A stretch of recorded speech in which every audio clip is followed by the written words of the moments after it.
tabique interventricular, ¿ya? Que está entre la aurícula derecha y el ventrículo derecho. Y a través de los haz de His que se encuentran en el tabique interventricular, van a llegar también las fibras de Purkinje hacia ambos ventrículos, ¿ya? Entonces, el automatismo o la función cardíaca empieza en este modo. ¿Cuánto es la frecuencia cardíaca del corazón de manera normal? 60-100, ¿verdad? Entonces, cuando el latido cardíaco inicia en el nódulo ventricular, la frecuencia cardíaca va a tener este rango de 60-100. Pero si por algún motivo hay una patología en el nódulo, en la aurícula, el latido cardíaco empieza en el nódulo ventricular, la frecuencia cardíaca va disminuyendo, ¿ya? Dependiendo del origen de donde dice la. Entonces, menos de 60 en el nódulo auriculoventricular y en las fibras de Purkinje se ponen entero, ¿ya? Eso en el caso de los bloqueos, van a ver. Si ustedes ven un electrocardiograma que tiene frecuencia baja, vayan pensando en un bloqueo, ¿ya? Desde ese sistema. Bien, entonces esta inervación, ¿no?, que se utiliza en el nódulo ventricular a través de las fibras y todo, se va a formar un sistema de vectores, ¿ya?, de despolarización de las aurículas. Vamos a ver más adelante en el electrocardiograma, vamos a ver que la despolarización auricular está representada por la onda P del electrocardiograma, ¿ya? La despolarización ventricular está representada por el complejo UST. La repolarización auricular no la vemos porque se produce dentro de lo que se produce la despolarización ventricular, entonces uno marca una onda porque la despolarización ventricular es más fuerte, ¿ya? Y la repolarización ventricular está representada por la onda T.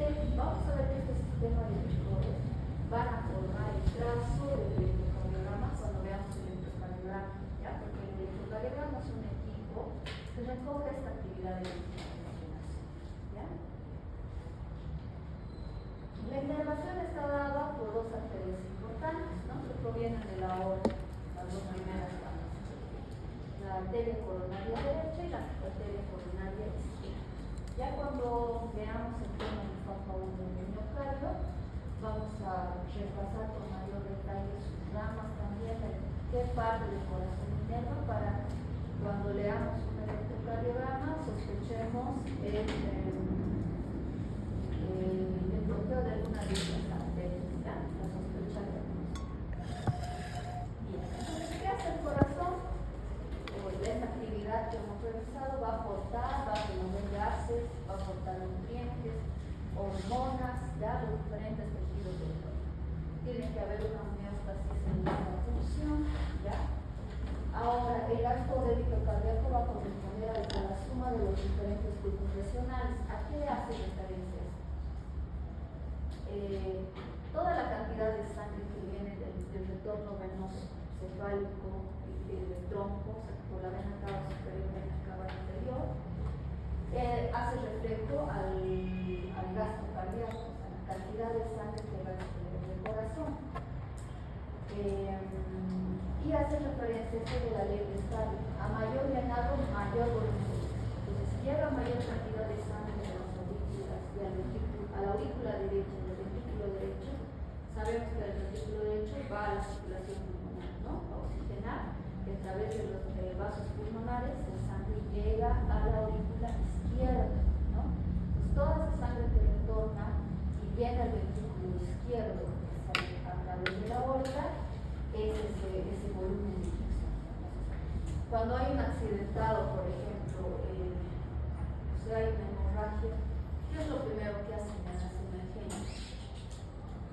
Siguiendo el principio. Canalizan, ¿no? Dicen, póngale una vía, póngale al chorro para aumentar ese volumen de inyección, ¿ya? Todo tiene una lógica.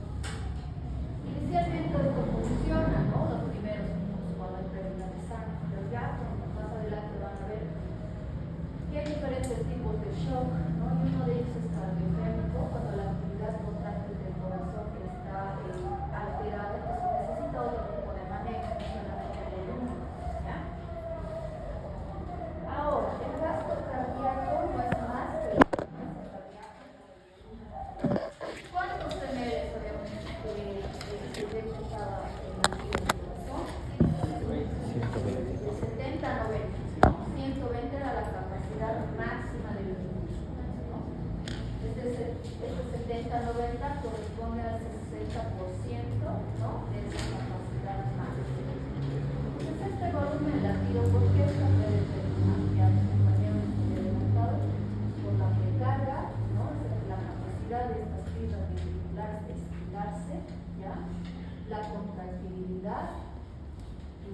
capacidad del ventrículo de contraerse, por la sístole, que es la capacidad de relajarse con las filas ventriculares, y por la diástole, por la capacidad de ese ventrículo de retraer, ¿ya?, y expulsar la sangre, dividido por la resistencia vascular periférica, que no es más que la fuerza que se opone a la salida de esta sangre, ¿no?, en la aorta.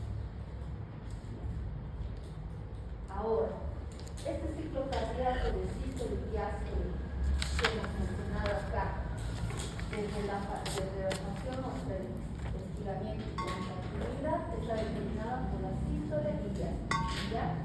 En sístole y diástole tienen que ver las válvulas, ¿ya?, auriculoventriculares, la aorta y la ventricular. En sístole, ¿qué pasa? Cuando se llenan los ventrículos, ¿qué válvulas abren y qué válvulas cierran? Cierran las ventriculares y abren, se cierra la cúspide mitad. Diástole. En diástole hay quien se abren las auriculoventriculares y cierran las auriculares. Cierran las abdominales, y aquí en este cierre de diástole se produce un ruido, que es el segundo ruido cardíaco, ¿ya? Y en diástole, ¿qué pasa? Cierran las sístole, perdón. Cierran las auriculoventriculares y se abren las abdominales. Se abren las abdominales. Entonces, en sístole se produce el primer ruido cardíaco. Entonces, si yo les pregunto, ¿por qué se produce el primer ruido cardíaco? Mira, por el cierre de las válvulas auriculoventriculares. ¿Y el segundo ruido cardíaco? Por el cierre de las válvulas semilunares, ¿ya? Entonces, este ciclo cardíaco de sístole y diástole es lo que ustedes tienen que identificar que esté normal en su paciente a la hora de auscultar, ¿ya? Y esto ya han hecho, yo creo, en semiología, ¿no?, esta práctica. Se han auscultado, saben cuánto es su frecuencia cardíaca base de cada uno de ustedes, cuánto es su presión arterial base.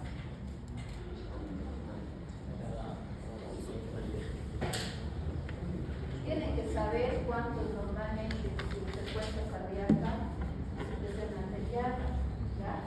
Porque eso es lo que en realidad revisamos en las historias clínicas, ¿ya? Un paciente que vino hace un año y tenía una presión de 120/60, por lo regular ahora está más alto, más bajo, ¿ya?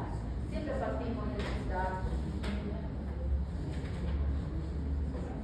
Ahora, les habíamos mencionado el tema de los potenciales de ventana. Ya el potencial de ventana cardíaco está menos de 85, ¿ya? Normalmente alguna bibliografía dice entre 60 y 90. Bien, en esto intervienen los electrolitos, y es importante conocer porque cuando hay alguna alteración en el electrocardiograma, más propiamente dicho en los segmentos ST, ONT,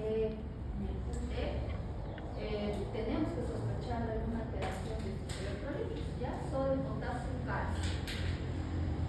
Bien, entonces tenemos 4 fases, ¿no?, y una de reposo. En algunos libros van a encontrar que reposo empieza desde la fase 1, pero en realidad es la 4ª fase. Entonces la fase 0 es la despolarización, ¿ya?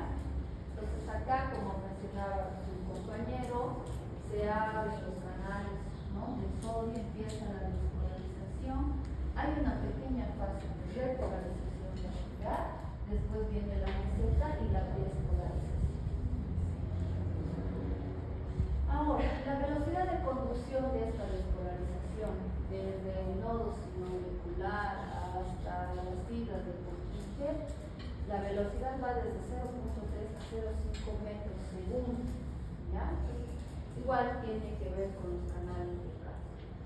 Ya este ciclo cardíaco lo habíamos mencionado anteriormente como sístole y diástole, ¿ya?, para la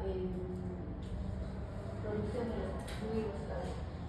Entonces, el primer ruido cardíaco que se produce durante la despolarización ventricular y el QLS se produce hay un cierre de las válvulas ventriculares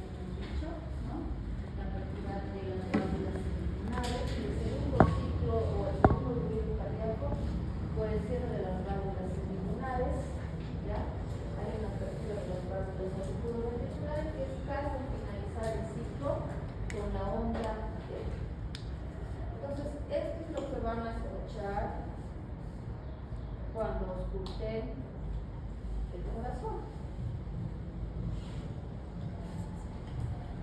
Ya cuando veamos el tema de los soplos, tenemos que saber diferenciar S1, o sea, fluido cardíaco 1 y 2, para poder identificar dónde se encuentra el soplo. Porque si esto se produce en sístole, si el soplo está después de S1, será sistólico, ¿no? Si está después de S2, será diastólico.